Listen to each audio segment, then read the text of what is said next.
I introduced Jimmy Pappas, and I also have an introduction. Jimmy Pappas served during the Vietnam War training South Vietnamese soldiers. Published in over 100 journals, he is a retired teacher with an MA in English literature and the vice president of the Poetry Society of New Hampshire. His poem Bobby's Stories was one of the 10 finalists in the 2017 Rattle Poetry Contest and won the 2018 Reader's Choice Award. It's included in his first book, Scream Wounds by A15 Press, a collection of poems based on veteran stories. He was the winner of the 2019 Rattle Chapbook Contest for Falling Off the Empire State Building. His interview with editor Tim Green is on Rattlecast number 34. I can put the link in the chat. And his poem, The Gray Man, was nominated for Pushcart Prize.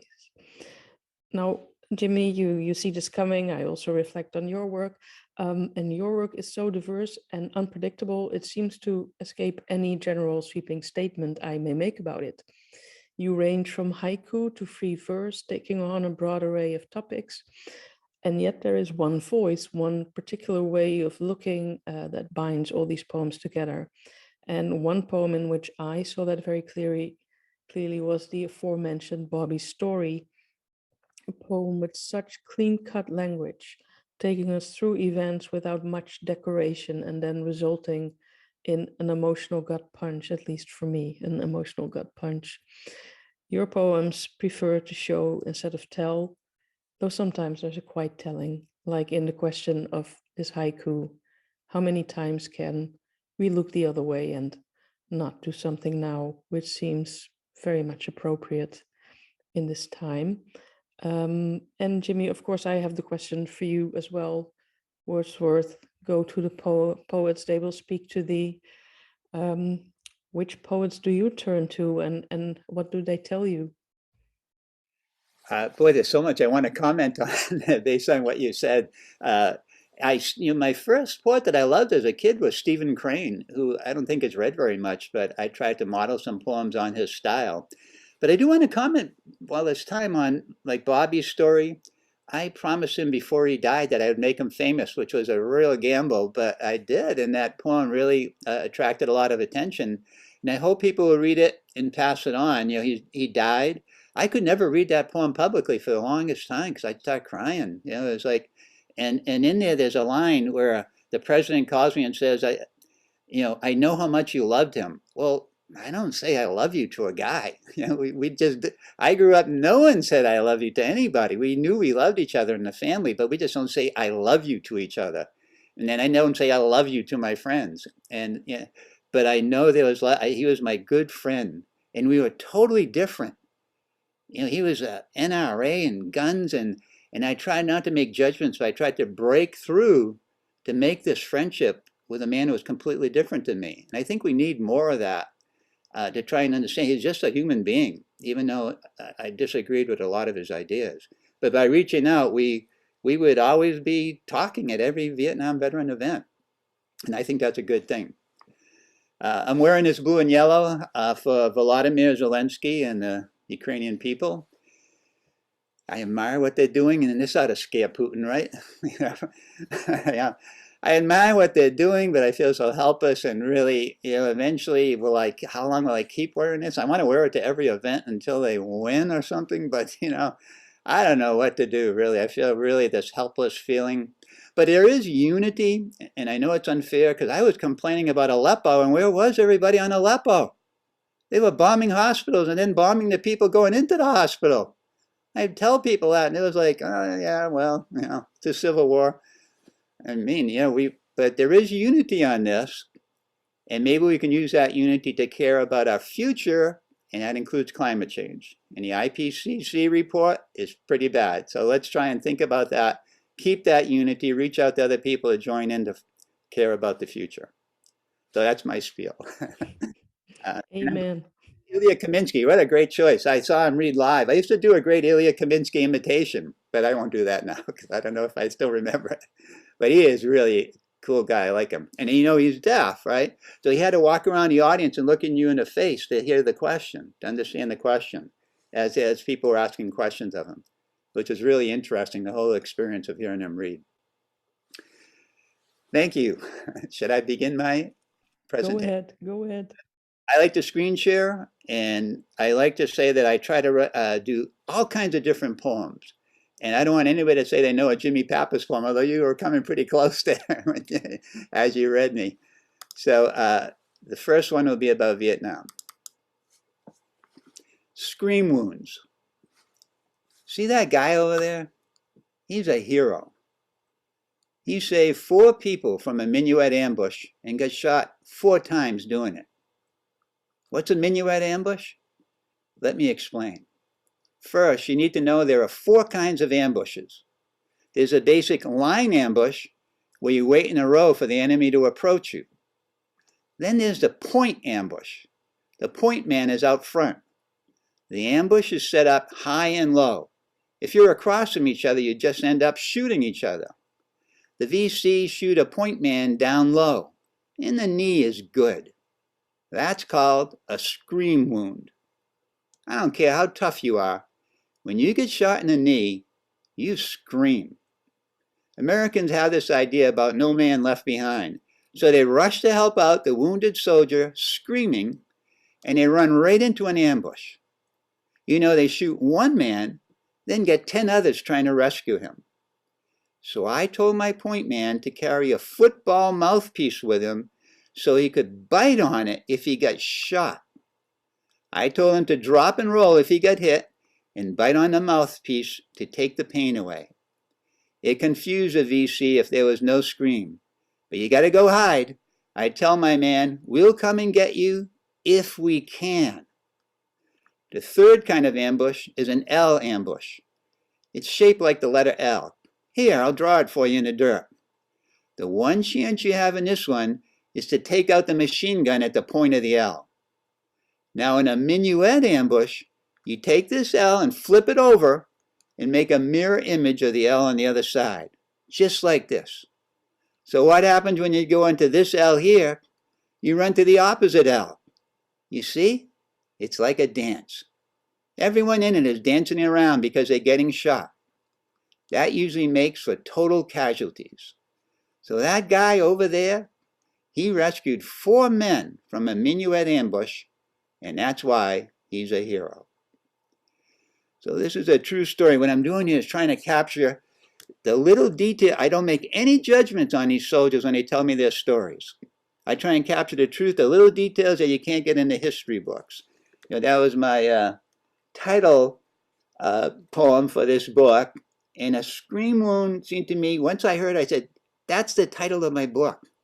That's the symbol for all the Vietnam War, a wound that makes you want to scream and you can't do anything about it. And I thought it was the perfect phrase to describe maybe all wars. Next will be from my experiences in Vietnam. Sunday dinner with the Locke family on the Mekong River. Sergeant Locke invited me to Sunday dinner on the Mekong River with his parents and siblings. They lived in wooden shacks among a cluster of homes raised above the water on poles. A 3-foot wide pathway of slatted boards interlaced this mini village. For the first time in Saigon, I was afraid. I had been prepared to get shot or blown up, but drowning was never on my radar. It seemed somehow inappropriate. I pictured myself falling off and complaining all the way down. I saw children, and I wondered how many others had already fallen to their deaths playing some childhood game. When we arrived at his residence, the father showed me a chicken coop made of wire mesh. I watched the birds shit right into the river. I made the decision to wait until I left rather than do the same. The father killed a chicken for me. I felt guilty, both for the animal and for the family's loss. We ate well, shoveling rice and meat into our mouths with chopsticks. I was sated in the middle of such lack. For that one day we were filled with familial love and I became their son and brother. The next day, in a tent city, surrounded by a minefield, I would again teach their son about killing things other than chickens. I want to put a shout out to Cha. The name of the journal is Cha, an Asian literary journal. It's in Hong Kong. They've been shut down now for 2 years because of the Chinese takeover. And I don't know what's happened to the people. It was an excellent journal, really a good journal. And that'll be in my book, Palace Dog, which hasn't been published yet. It's going to be about my experiences. So I want to make a point here. There's a minefield. My students were surrounded by a minefield. That was not to keep people from attacking. That was to keep them from deserting. I once had a student who tried to desert and got blown up in a minefield. I have no idea if he survived or was just, lost legs or whatever. I have no idea. But that was what that was for. And a great lesson about this poem that I tried to express here is that we are all the same. I was in this Vietnamese family. They were like my mother and father, brothers and sisters. We were all together and the same. That's an important lesson to always be renewed and remember once again.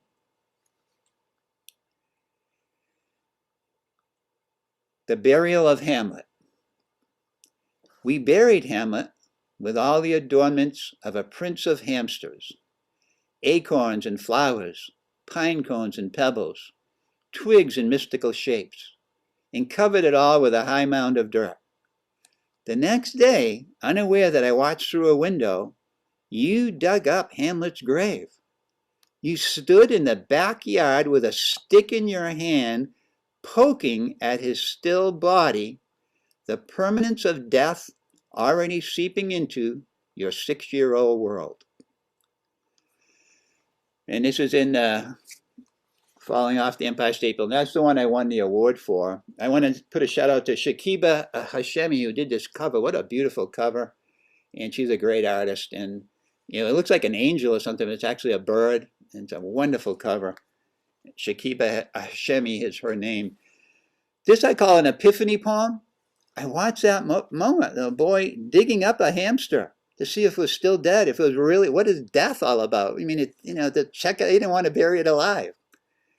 And we sometimes forget when we go to a grave and say, a little kid and say, oh, mom's buried here. They don't know for sure what's going on with that. So we really have to study how we treat death with children.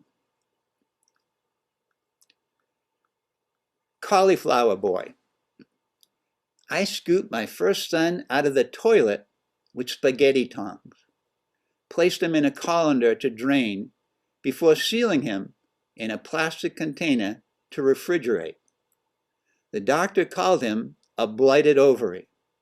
It brought to mind the Irish famine caused by a potato blight.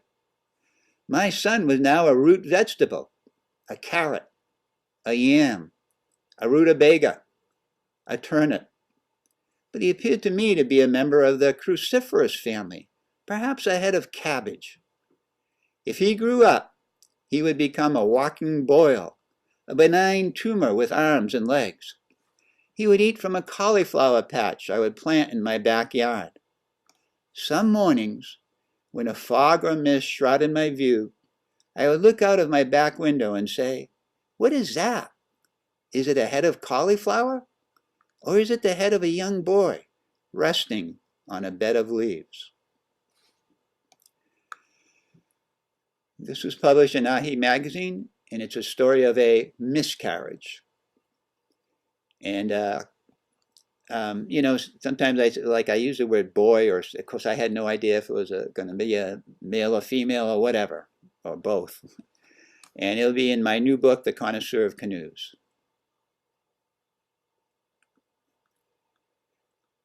Eudaimonia, which means the good demon laughter. Nana laughed in church today. She had tilted her head back like a Bugs Bunny Pez dispenser and popped out gold fillings like little yellow lemon bricks of candy. Chrysostome, that means golden mouth. She stuck out her tongue as if to capture droplets of water from the central dome, her personal contact with the Almighty. The priest halted in the middle of the liturgy. The chanter stopped chanting. The silence ended when the Inri wood block at the top of Jesus' cross fell on the altar. Then icon saints toss yellow beach ball halos out into the crowd to be tapped around. Father Vakalakis did the Jesus rap as he hip-hopped down the central aisle. He opened the door for the March of the Evzones, who strutted through with a synchronized rifle toss to the delight of the cheering congregation. The soldiers lined up at the front of the church, arms around each other, and kicked up their legs in perfect unison, displaying white undergarments to the cries of Kyrie eleison, Lord have mercy, more, more. Strobe lights whirled, the widow's black clothing turned into rainbows. Everywhere was God, God, God.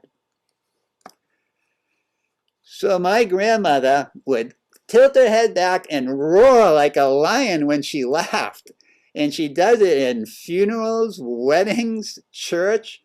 And so in this moment, I could have told a true story, which was I was like ashamed and embarrassed. I was like my head down, my friends are beside me. And one of the guys, one of my friends said to me, "Is that your grandmother?" And I'm like, yeah. I didn't know what to say, right? And he said to me, "She is so cool." And I said, yeah. So now my head's up and I'm really kind of proud of her. So it was like this great, everybody stopped while my grandmother was laughing her head off at the back of the church. She didn't care about it, right in the middle of church. And now I realize it was a beautiful, wonderful moment. You know, she had 11 boys, 2 died in birth. I asked an uncle once, geez, 11 boys, and he said to me, well, actually, there was somewhere between 11 and 15. So she must have had a bunch of miscarriages, and she just kept churning out the babies, somewhere between 11 and 15. I don't even know the exact number. What a cool woman, though. The wake-up call. When it was time to wake me up to go fishing, he stood at the end of the bed and held my foot in his hands as if it were a piece of crystal, the way he must have done when I was a baby. But I was too tired to wake up and too young to understand how much he needed me to be his son. Now, looking back, at the moment, I didn't realize my dad wanted to go fishing with me. And I turned it down right there. I couldn't wake up. So you got to go early in the morning when the fish are biting. And I turned him down. I don't know if he had people to go fishing with, but he wanted to be with his son. Now I appreciate that moment. Another epiphany. And I think epiphanies are great. And when you're doing an epiphany, you want to just have the epiphany. I didn't want to put too much into it, telling all about my dad or whatever. Just that moment. Did I fail them in that moment? The Connoisseur of Canoes, my title poem. Nursing a drink in my right hand, I enter the boathouse and wonder how long I can pretend to be sipping the few drops I have left. The group forms a circle shoulder to shoulder in my peripheral vision. Occasionally, someone glances my way and turns back quickly to avoid eye contact, while I stop at a boat and touch the varnish with one finger from my left hand.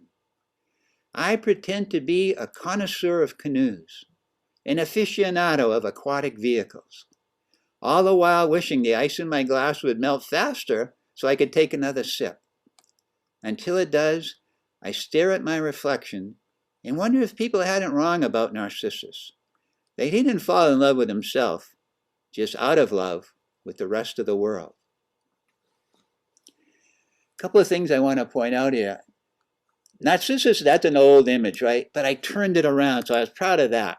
I didn't do the same old Narcissus falling in love with yourself. Instead, I'm saying, boy, I'll gladly stick with myself rather than deal with this world, right? I tried to turn it around. And then that feeling of being in a party, I don't know if you've ever been like this, like you don't really know anybody, so you kind of sip on this drink, right? And the boathouse is like the world, meeting people and being a little shy. I was kind of a shy guy and, sipping on my drink, not sure, maybe you walk up to a group and kind of sip on your drink like you're part of that group, right? You're looking for them to welcome you into the group and be a part of it. And it doesn't always work. The three-legged deer who lived right out behind me right here. She sits under the spruce tree in my backyard. When she stands, the bottom half of her left front leg dangles at the joint, an orchid waiting to bloom. I approach her and whisper, apples. It becomes her name. I dub thee Apples. Each day I go into the woods like a mendicant friar and place a spread of fruit before her. She never displays any sign of pain, only strength and magnificence. In time she accepts my offerings. Now I ask her to accept my love. I cut up an apple on a platter. I set it down before her with a rose on the side. I lower one knee and genuflect. I stretch out my arms and bow my head. My lady, I hope for one summer together before the bullet that is sure to come. She will bear me 2 spotted fawn children. Our daughter will be a long-legged beauty prancing across fields. The smell of her in estrus will cause males to bash their heads together. Our son will have the largest antlers in school. In the fall, when he is in rut, he will strut down the corridors with a herd of cartwheeling cheerleaders, flashing their white tails behind them. So this is my Jimmy humor, right? And, I could have gone a serious way. That poor 3-legged deer, I did feed it apples, but I love that deer. And, I even call the Fish and Game, what do we do? And you know what they said? Deer have legs that are skinny that will break often, but if they were too fat, they wouldn't be able to escape predators. So they're just at that borderline between breaking and being able to escape from predators. And there she was out there, and she would die later in my backyard. But I still love her and miss her. The mathematics of love. She is like the timeless existence of numbers. We say 2 plus 2 equals 4. We do not have to say will be 4 or was 4. It just is 4. Even a new universe would not change that. She exists in that way. Knowing her helps you understand how Pythagoras must have felt when he discovered the theorem named after him. She is always thus. You assume everything about her applies to tomorrow and yesterday as well as today. She covers every possible contingency. There is no need to doubt her as anything but an absolute necessity. You can lose yourself in that. She is a Fibonacci sequence, arranged in a perfect triangle. You are a fraction waiting to be made whole. Leibniz would have called her the best of all possible worlds. There are no roses in her wake, only parabolas, equations, and logical constants. This is me writing a love poem using mathematics. And I thought of this idea in a dentist chair, right? While I was sitting there getting a filling, and I hate dental work, and I went away and I thought of mathematics and love and compared the two. And then when I tried to tell my dentist about it later, he ran out of there so fast, he had no interest in hearing the story. Summer fun. The neighborhood children scurry down the sidewalk to see tiny crabs emptied from a toy pail clatter around, searching for the ocean. So I had a choice in writing this. These kids, this is cruelty, but they don't understand. Their parents failed to tell them, leave the crabs at the ocean. You don't take them home with you and scatter them on the ground. And I could have gone down that path. Instead, I tried the opposite, acting like it's fun, but hopefully the reader will see what a missed opportunity. All you have to do is say to the kids, these crabs are living things. We need to leave them at the ocean. That's a simple lesson about life. And if we keep passing on lessons like this, it's no wonder there is cruelty in the world. I like to do some forms, so here's an example of a triolet. I have tons of triolet poems. This one's for Guillaume Apollinaire. I won't read the French because I'm not that good at it. And snakes are nothing but the necks of swans. And swans are nothing but the cry of the dead. And the dead are nothing but the spots on fawns. And snakes are nothing but the necks of swans. And red is nothing but a million dawns. And a sunset is nothing till it gets into your head. And snakes are nothing but the necks of swans. And swans are nothing but the cry of the dead. A triolet. My last poem I like to read without sharing. It's a Ars Poetica. be my final one. It's never been published before, but so it's my idea of what I think about poetry. I like my poems well potty trained, doing their duty for God and country. I like to play Jenga with the lines, remove one and the poem still stands. I like to knead them like pizza dough, toss them in the air with a flying saucer spin. I like to see my poems on a movie screen while I go squinch squinch with my sneakers. I like to find my poems under rocks, watch them squiggle away on 100 legs. I like to hear my poems in a laundromat where tattooed women explain the machines to me. I like my poems long and lanky with a grass stem sticking out of their mouths. I like my poems to have patches on their elbows, holes in their knees, and zippers that don't work. And that is it. Thank you, Jimmy. So one thing I forgot in my reflection was humor, because yeah, Jimmy humor that was there. I love And and I mean, I think it's needed to set off against the harshness of the world.